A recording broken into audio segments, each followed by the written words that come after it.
Hi, this is my review of the Rapier expansion version 0.5 for ERA the Consortium, the role-playing game.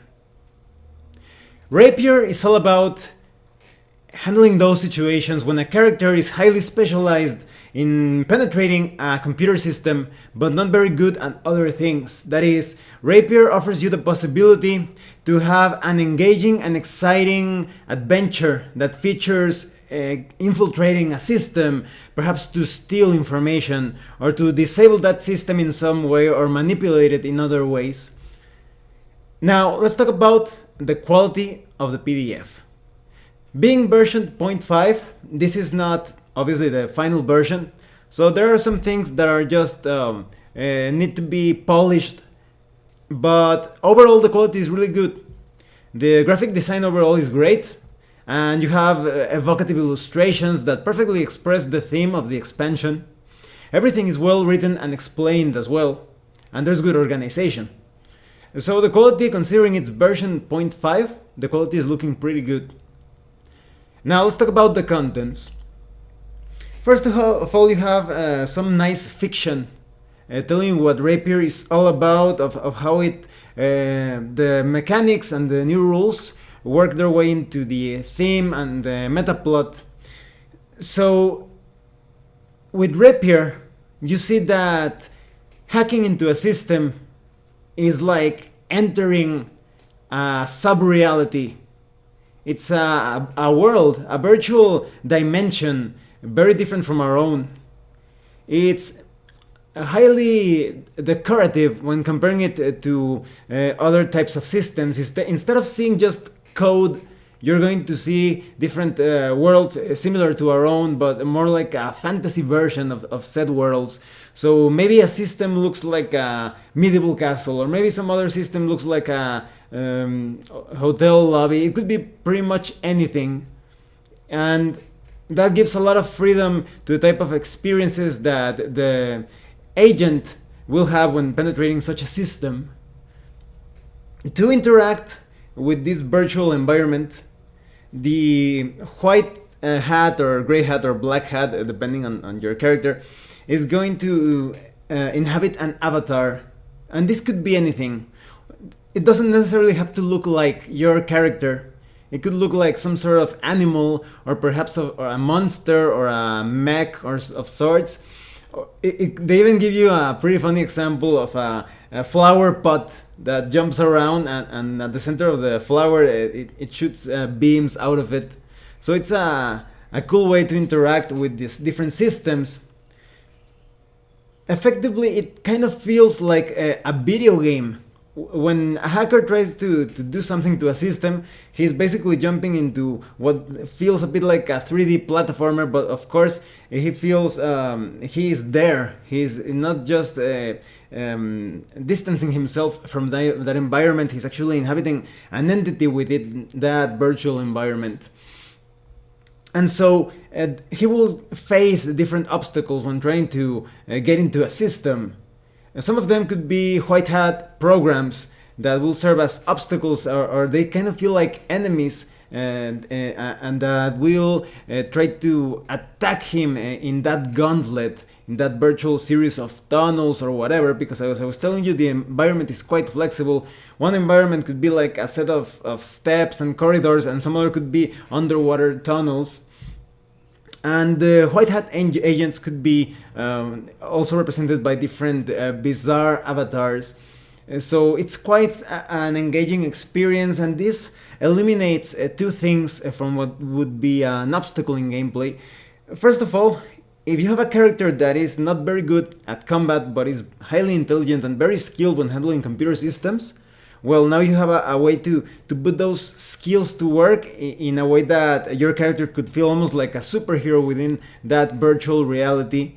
And in another way, you also don't break the pace of the game, because in other, for example, science fiction games or cyberpunk games, when a character starts hacking or getting into a system, it feels like the other characters have to wait for that character to finish doing his stuff. But here, the interaction with that virtual environment combines with the real world interaction. So if there is a, let's say, a gunfight in the real world, the hacker could be having a fight within the virtual reality as well at the same time. It feels like everything combines into a single combat round. So everybody's doing his or her own stuff, and both realities have effects on the other. So for example, the hacker is going to be unprotected because he puts a gear on that pretty much takes his conscience into and puts it into another reality. He's quite unprotected and not aware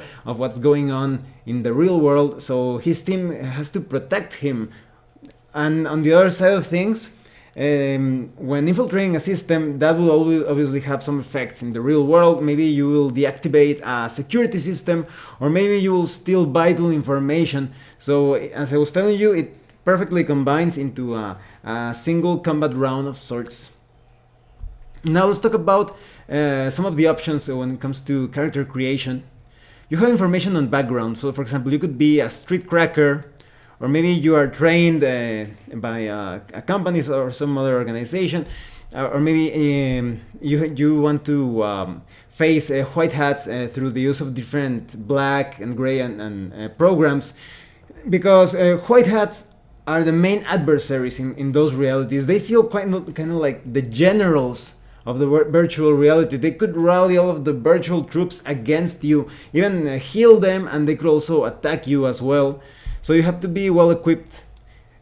Rapier contains all the information, for example, on the appearance inside the system, how to handle the experience, quick preparation, and the storehouse, because you are able to carry an interactive gray or black program in your rig.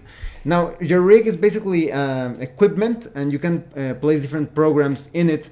So you have to take special care of it, and you need to consider how much time you're going to need to place different programs within your grid. There are some effects that may actually ruin some of your programs. Some white hat entities could actually harm specific programs of your rig. So you have to be careful with that. And now let's talk about the type of gear that you will be able to handle within that virtual reality environment. What is probably the most useful thing is the compiler. This is your main weapon, and it could be anything. It could be like a sci-fi looking gun, but it could also be, as I was telling you, some sort of beam that shoots out of a flower. It could be anything that you can imagine. It's all up to the hacker. And you also have details on the rig that I was telling you, and different black programs like brute force algorithm, which increases the power of a decompiler. You also have data shield, which creates a protective barrier around the hacker, because when you are going through the gauntlet to get to the core of a system, you will be attacked in many different ways. There could be some ways to avoid certain conflict, but for the most part, it's going to be a fight. You also have details on jammers and scrubbers and sniffers to detect other programs and users present upon entry to a system.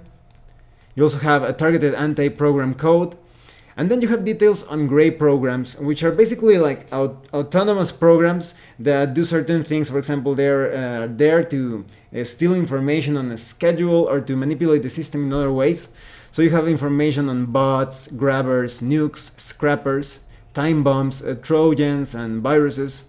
And then you have information on white programs. As I was telling you, it feels kind of like the bestiary of Rapier, because you have different programs. You have the level 1 program like the Roamer, which is a security bot that randomly patrols pathways in the gauntlet, searching for unauthorized personnel. And you also have the Splitter. The Splitters are security bots which are similar to roamers in most ways, but employ more sophisticated tactics when an intruder is detected.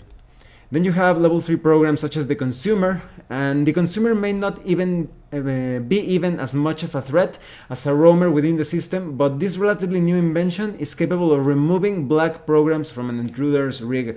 So those programs that will facilitate intrusion into a system are a danger because of this Consumer. You also have encryption bots, which are formidable foes if challenged, but their primary function is to reinforce other programs in the system by boosting their encryption. This manifests as a shield, so they're kind of like boosters. You have details on firewalls, and these do not only affect your avatar physically, they also represent a sort of like a psychological terror. They tap into that psychological fear of fire, and so you're going to be attacked physically and mentally. Because while you are going through the gauntlet, as you take damage, you will suffer damage in real life, at least 50% of that, so it's a very dangerous activity, very taxing on your character. You also have very dangerous white hat programs like the Hydra or the Octopus, and these programs are extremely powerful. Their reach is almost unlimited. All those appendages can travel all the way through different areas of the gauntlet, so they are the most powerful programs. It could be safer to take a group of hackers into the system. You can do that because these programs are going to be quite powerful. And as I was telling you, you have all the details concerning white hat users and the type of obstacles that they will represent. And you have further details on hacking, on preparation, on loading in and successfully hacking a system, running the gauntlet, stats when loaded in. Now the cool thing is that, as I was telling you, the stats of your character are going to be quite different from that character's stats in the real world. So you can have a computer nerd, and because of his high intelligence and high level of skill concerning computers, he's going to be quite powerful within the system when attacking that system. Another thing that I really like is that, for example, when you first enter a system and that system, the programs do not recognize you as a threat, things feel quite normal, even pleasant. But the moment you are identified as a threat, everything changes into a nightmare version of that system. So that's quite nice, quite exciting. You also have details on rigs. I like the illustrations that represent all of this virtual gear. And then you have details on multiple users, as I was telling you. Enemy stats, what happens when you take damage while loaded into the system. Details on being pulled out early, avoiding white programs. Systems detecting gray programs. And the Game Master has a couple of really nice things in this expansion.